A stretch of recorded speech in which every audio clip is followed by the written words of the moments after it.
Tristan, first of all, your reaction to that extraordinary interview I just finished with your brother.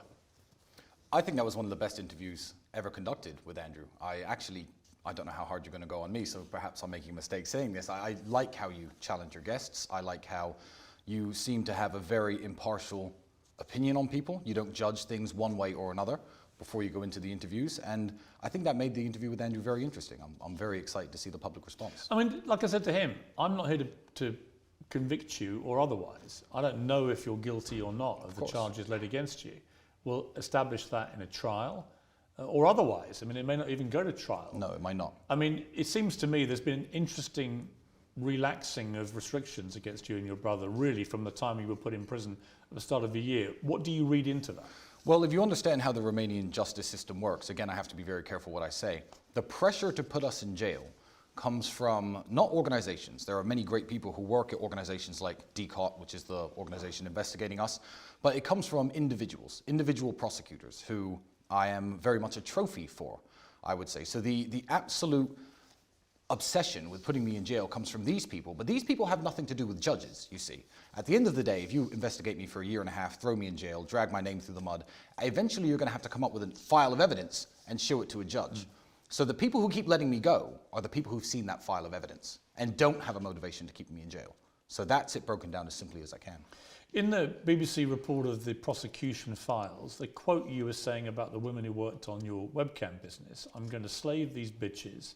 I'm going to make them work even more hours and hours and hours. I work these bitches like slaves. Slave work, minimum 10 or 12 hours a day. That is not true at all. So you never said that?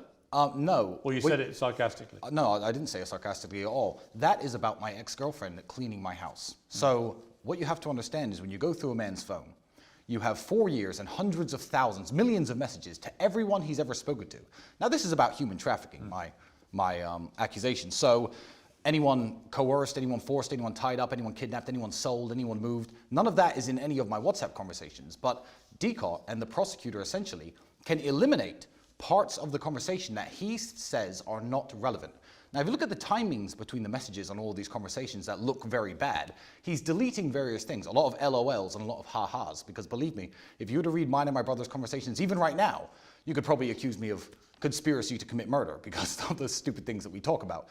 I was talking about... Conspiracy to commit murder? I mean, Andrew, I'm going to kill you when I get home.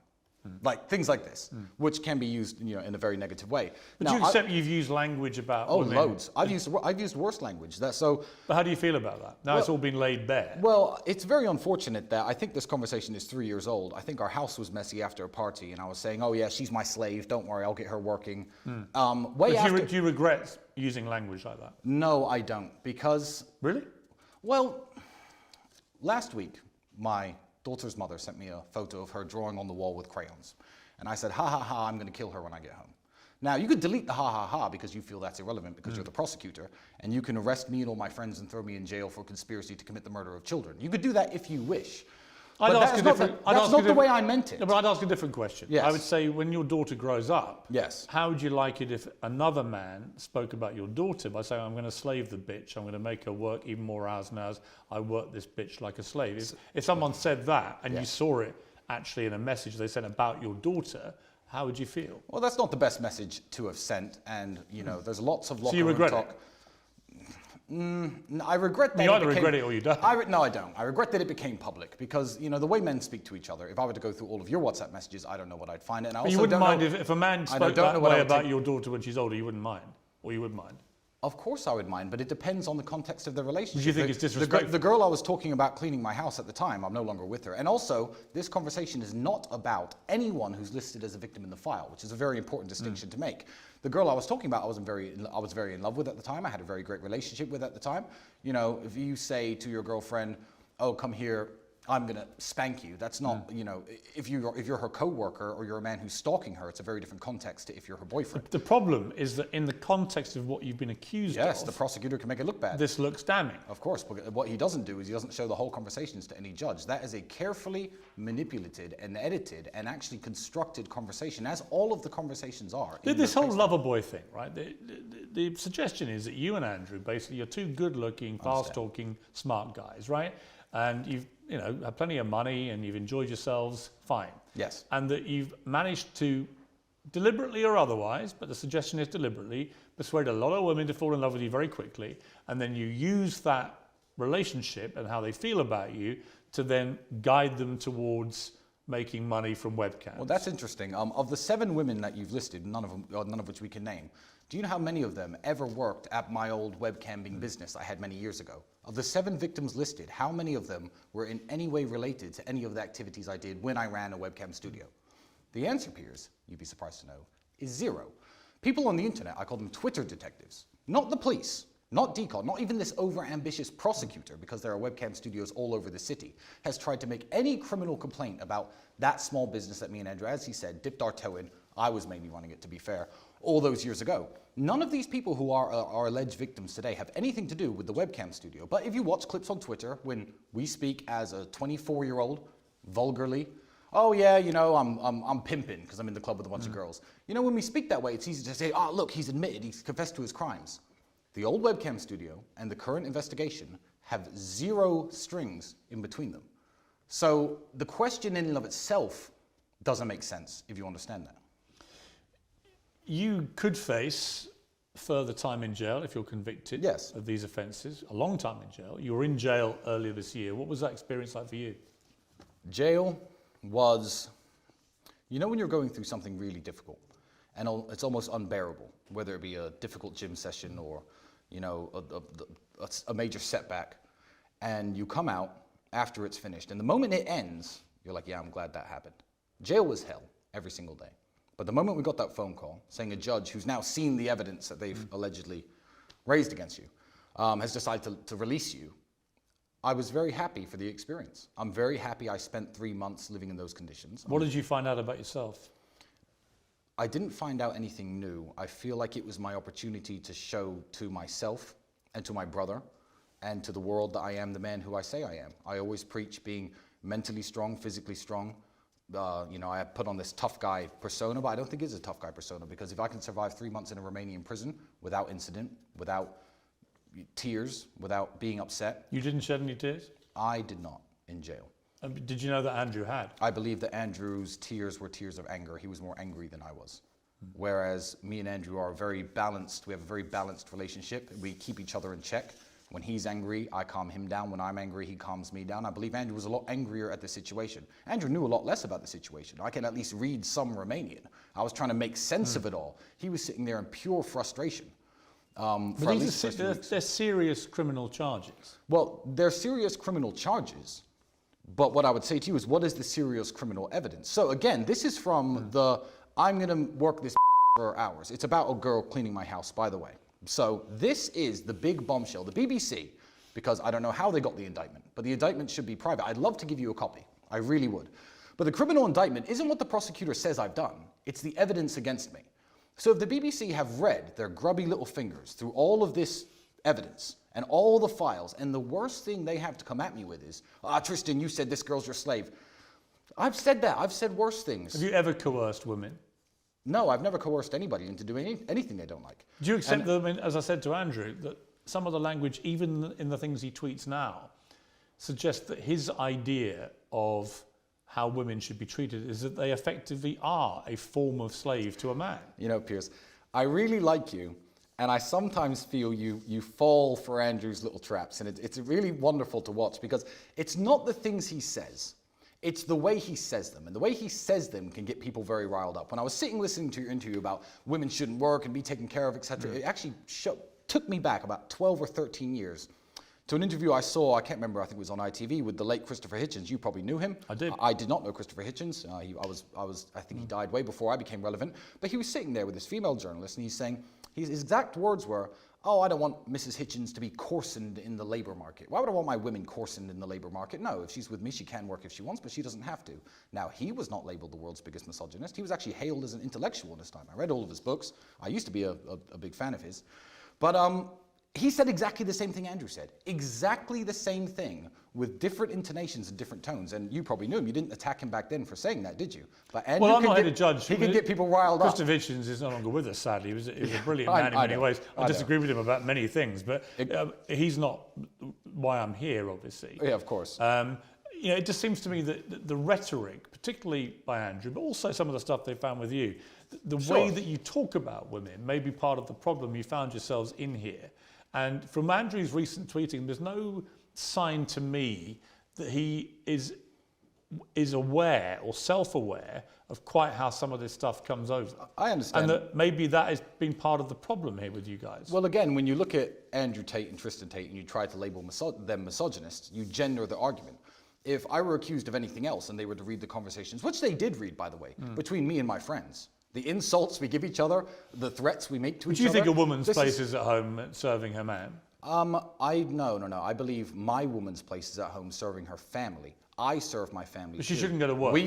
She wouldn't have to if she didn't shouldn't want to. If I wanted her to and she wanted to and we agreed as a family. If you wanted her to. If we agreed as a family. What if you don't want her to but she does? Well, in the same way that if I was working a normal job and I got a promotion, that would mean that I move out of the city or we move as a family, we'd sit there and discuss it as a family. I don't believe that there's one rule for every single family. I don't see... Yeah, but Andrew does. I don't see in the future my woman working, no. Because I think I could take care of my woman and I could take care of my family. You wouldn't be... I don't think you'd be with a woman who wanted to work, right? I've been with women who worked. And how did that go? Wonderfully. I've had some absolutely wonderful relationships. Well, doesn't that prove the point? That this whole idea a woman has to stay at home and serve her man is actually a lot of cobblers. Again, I don't think serve her man was something Andrew specifically said. I would phrase Well, he did. I mean, that's why I read that whole tweet. Well, Andrew's not me and I'm not Andrew. What I would say is a woman serves her family. Are you different in your outlook on that? Me and Andrew are very different. Me and Andrew are very different people. Rolling Stone, in a profile, said this about Rolling Stone. Their relationship dynamic is very odd. It's like Tristan is held captive by Andrew and believes or follows everything Andrew says or does. I don't believe or follow a lot of things that Andrew says or does. I get asked every single day to counter. E.J. Dickinson is this woman's name. I could tell you some horrible stories about the people who she's harassed and bothered, this Rolling Stone woman. The things Andrew says and does, I mean, I get asked... What don't you like about his views? Well, the major one, when people say, oh, Tristan, now that you've converted to Islam, I'm like, I haven't converted to Islam. Who says I converted to Islam? No, I'm an Orthodox Christian, and I have not converted to Islam. What do you think of his conversion? I think that it's not my place to even comment on it. Now, some of the greatest religious discussions I have had have been with Andrew since his reversion, since him reading the Quran, most of it, of which he covered in prison. And we sit there and discuss these various ideas, but I believe that individual religious conviction is exactly that, it's individual. And I don't believe whether I'm his brother, whether I'm his son, mother, uncle, I have no place to tell him what his religious conviction should be, just as he has no business to tell me mine. So I'm happy for him because he's become a happier and better person. Are you rivals? Yes. Oh, absolutely. But in the best and most healthy way. I can't watch him train in the gym for an hour in the morning and then not train for an hour myself. I can't sit there drinking and relaxing and partying while he's on his laptop working. Do you ever fight?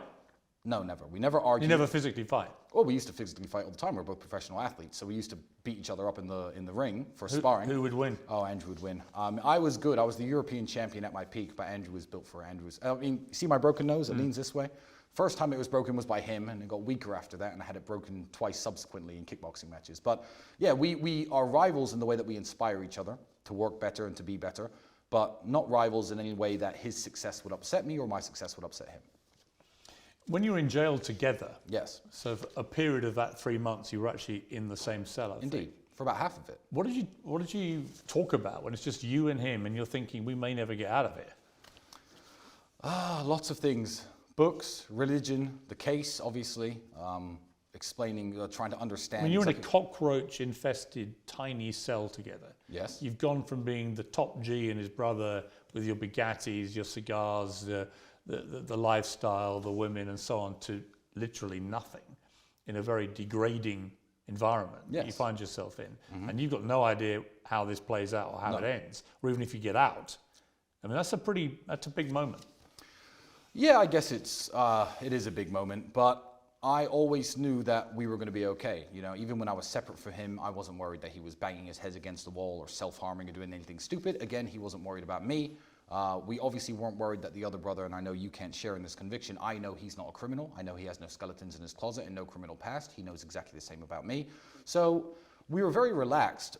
I guess in jail I was more relaxed than I am now, because in prison I assumed that the prosecutor, whose job by the Romanian constitution, by the way, he's not a district attorney like in the United States where he is told he has to argue that you're guilty and that's it. The prosecutor's job actually here is to discern the truth of the situation.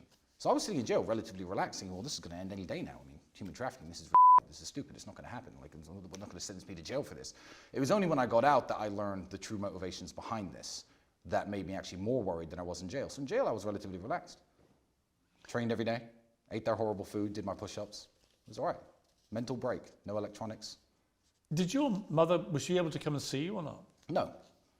No, in fact... Could you speak to her? For some reason, and I cannot tell you why, I was banned from visitors. That includes my daughter, the mother of my daughter, that includes any friends. Was Andrew as well?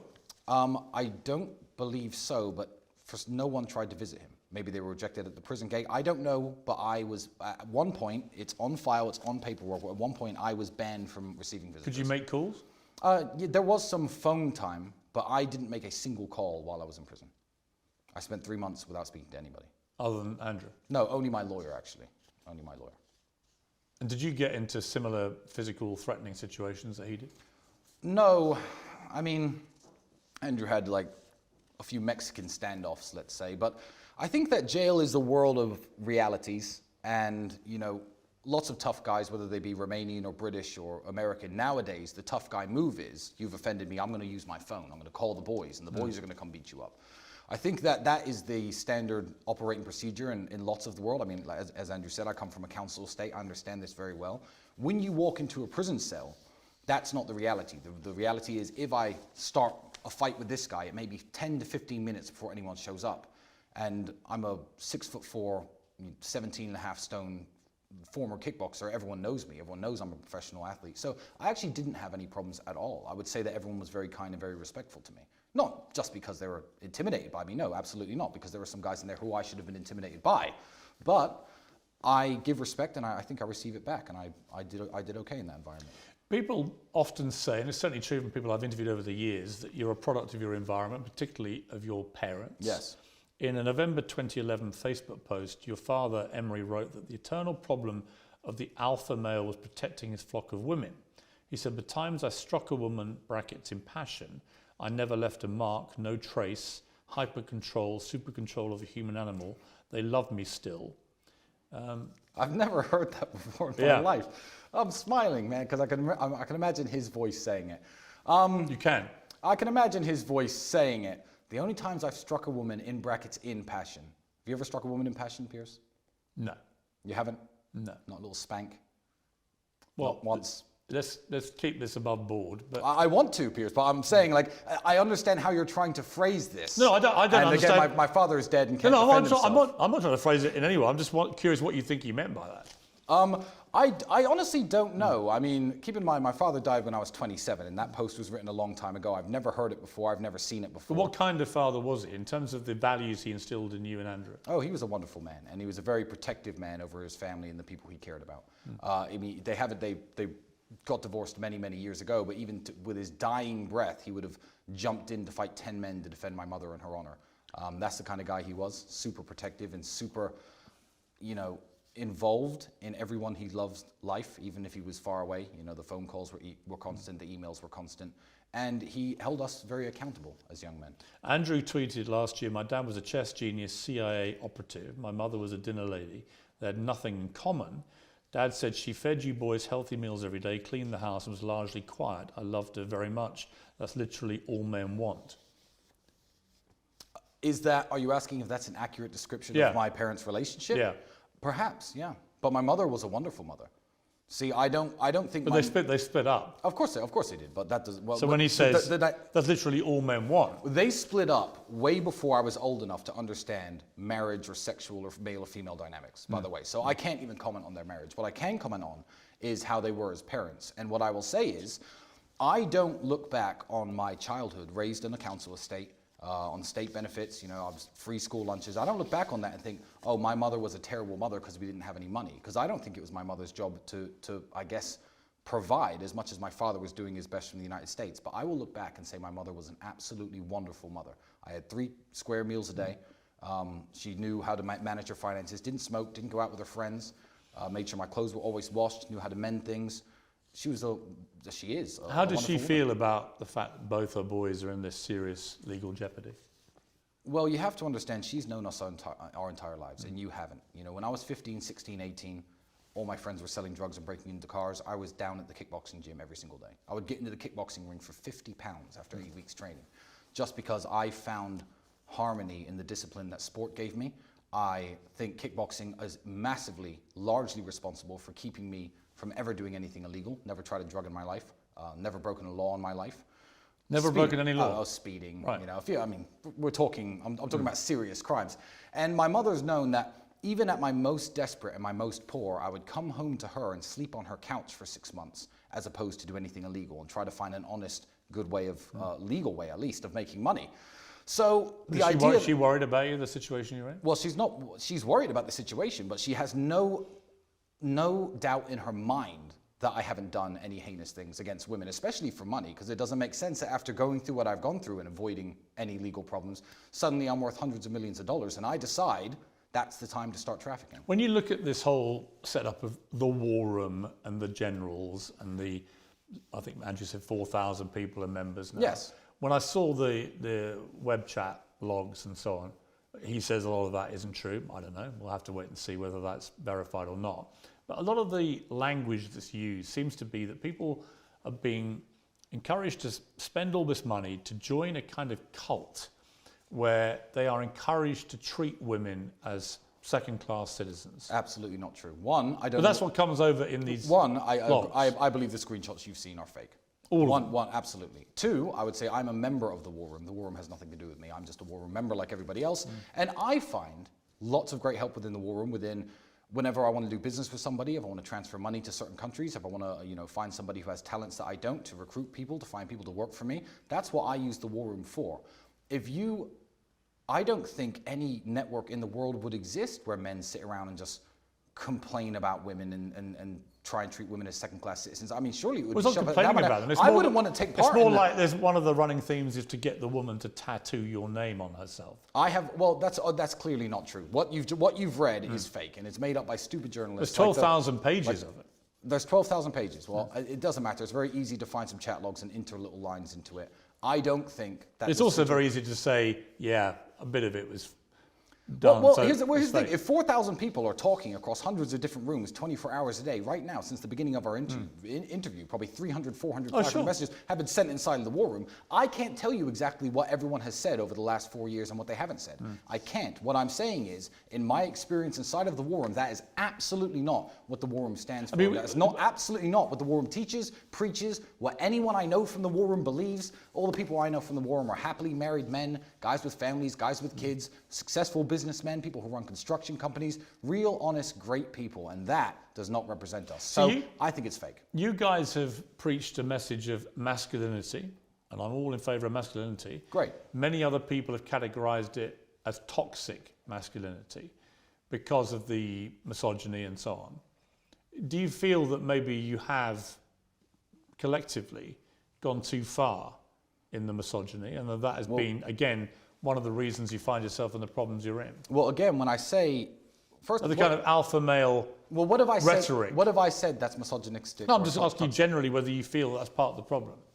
I don't think that's part of the problem. I don't think it is a problem at all. I think that when somebody has been speaking on the internet for a decade, you have to understand that, first of all, lots and lots of content is produced, and it's very easy to cherry pick and to take things out of context. Sure. And number two, the man speaking on the internet 10 years ago is not the man being interviewed by you today. You know, who I was when I was 25, I fancied myself a bit of a dating coach, used to give people advice on how to meet women and how to pick. That's not how I live now. I'm 35, I'm not 25. You at 25, I'm sure we're very vastly different than you are today. So, you know, I don't think there's a problem with anything I've said, because I've never advocated for anything illegal. I've never advocated for any crime. I do not advocate for drugs. I do not advocate for violence. I do not advocate for any of these things. So if Andrew said that women can't drive as well as men once, like, it's very easy to jump on that and say this man is the world's biggest misogynist because he said X. And I think it's really stupid. He said a lot worse things than that. I do think that was the original reason he went viral. I do think he said a lot of blatantly misogynist things. I don't think he's even really aware. I don't think he even thinks they are misogynist. Well, that depends on your worldview, and it actually depends on the worldview of where you live. Because if you were to walk around the country of Romania, the great country of Romania, and you were to talk to people and say some of the misogynistic things you've heard Andrew, me, anyone else in the world say in England that are considered misogyny, the men and the women here would be like, yeah, Huh? What? Misogynistic? What's like? Yeah, that's not a very good defence. Well, no, it's not. The fact that other countries, I'm not trying to defend myself. other countries tolerate it. No, I'm not trying to defend myself. But the man should go out and work, and the woman should stay home and take care of the family. This is my point. So in England, that's for some reason makes people's heads explode when I say that's how I want to live. I'm happy. I'm not saying you're perfectly entitled to live how you like. Yeah, absolutely. But you guys have made millions and millions of pounds out of preaching that message, and the criticism is that young, impressionable teenage boys in particular have been led to believe by you guys that the only way to succeed in life is with that dynamic. No. Where the man's in charge, he's the hunter, he's the provider, the woman stays at home, she makes herself look good, and her only whole modus operandi each day, a whole raison d'etre is to get up and make a man feel good. I'm going to correct you because I think you're completely wrong about what me and Andrew preach.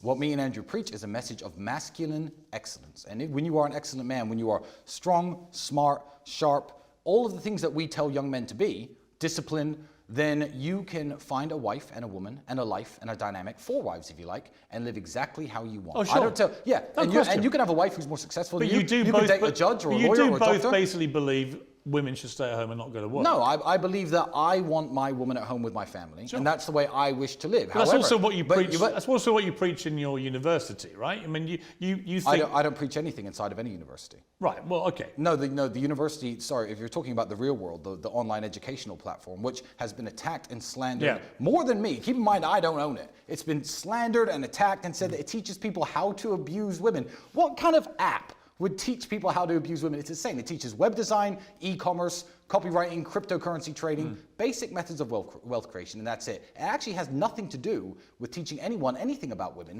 to the point that women are members. Loads of members. What about the war room? Well, the war room doesn't have female members, no. I can explain why that is if you care, but I don't think it's that interesting of a reason.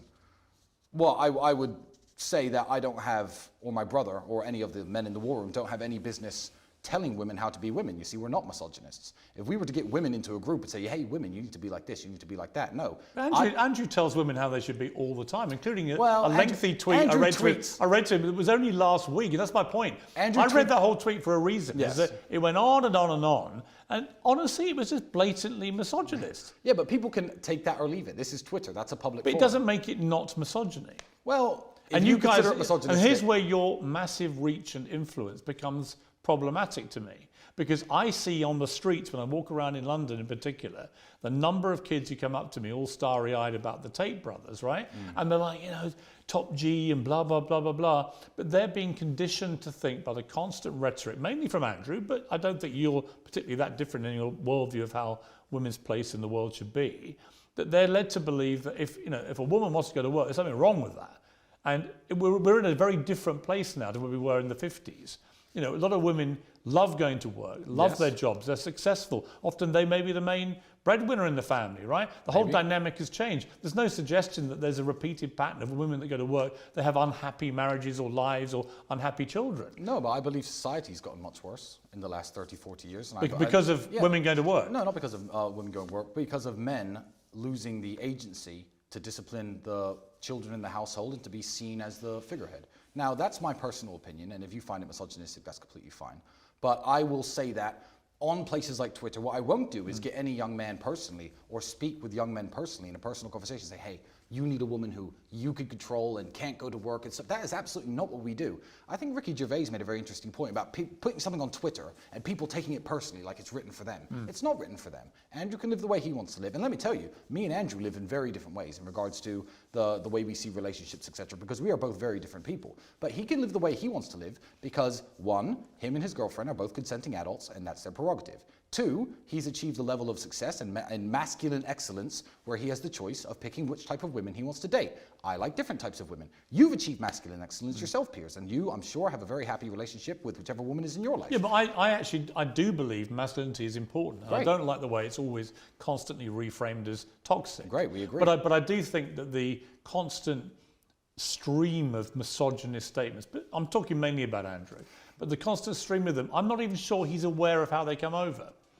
And that was clear from our interview. Yeah, well, again, people could take what's put on Twitter and they can either apply it to their lives or not. They could take it personally or not. I don't know how many followers Andrew has on Twitter. Millions. Millions and millions of people. 8.2 million. He's not writing it aimed at women or aimed at men or aimed at anybody. Well, he is. He's voicing his own opinions about how he lives his life. Yeah, but to a massive audience. To a massive audience. Yeah, to a massive audience, And then you guys do your YouTube stuff, and that has a massive audience. We're on Rumble, not YouTube. Right, I'm sorry, you're banned from YouTube, right? But you're on Rumble, you're banned from some platforms, you're allowed back on Twitter and so on. Indeed. Look, I just think it's, for me, when I look at all the rhetoric, the stuff that I find most problematic, to use the phrase of the buzz phrase of our era, Absolutely. is simply where I feel like if it strays into that misogyny, I think you let yourselves down. That you have a good message in many ways. A lot of the stuff, notwithstanding the serious charges you're facing, and we'll have to see how that all plays out. And maybe you both are very different people to the ones you're claiming to be. We'll find out, right? But in terms of your general rhetoric, I find that constant running underpinning theme of misogyny and about where a woman's place should be, that is the problem in terms of the influence on young men. They shouldn't all be walking around thinking that a woman's place is only in the home serving their men. And that somehow their only thought process each day, women, should be, how do I please my man, not can I get a fulfilling job or any of those things. But no, you stay at home, self-improvement, make yourself look good, obey his instructions, all that kind of stuff. But Andrew talking about the way that he wants his relationships to work. He's entitled. He's entitled to what it. No, advocating and forcing for the whole world to see things his way. Yeah, but that's the delusion because. Well, no, because you can say he only wants that for himself, right? And by the way, he's allowed any relationship he wants. But when you pretend that when he says those things, they're not amplified to literally tens of millions of impressionable young men. But here's why you're wrong. Then you know that's not true. Well, here's why you're wrong, because you assume that Andrew Tate, for some reason in this conversation, is the only influencer in the world and the only person people listen to. Because he's not at all. Not at all. The internet. I'm going to tell you, he's one of the most influential. Yeah, no, he absolutely is, and that's great. And that's the part of his influence that I think is a potentially malevolent. Great, and it's wonderful and good, and you don't have to like it. But let me tell you, every force has an equal and opposite force somewhere else. So on X, Elon has now legalized free speech on that platform. So there are differing opinions on every single aspect of life, including how you want to date women, what kind of music you should listen to, what kind of cars are good, what kind of whatever it is. So for every Andrew Tate out there's some feminist OnlyFans model who lives in Florida who makes rap music who's saying that men are nothing and men aren't shit. So the people who are listening to Andrew Tate aren't listening to Andrew Tate. They're listening to the internet as a whole. And I believe Andrew's message is, one, overwhelmingly positive, absolutely overwhelmingly positive, and I believe he's a very important mark on that spectrum of opinions that exist out there, because when you delete Andrew Tate, the mean average of people will drift down this toilet of degeneracy and become less like Andrew Tate. He's a professional athlete with a completely clean criminal record, by the way, who's massively financially successful, who's kind, who's generous. He runs his own charity. He's the best brother. He's the best father. He's the best uncle. He's an absolutely wonderful man, and I would love to see more men become like him. So I like his opinions, and I like the fact that he's out there. Tristan Tate, thank you. It's been a pleasure.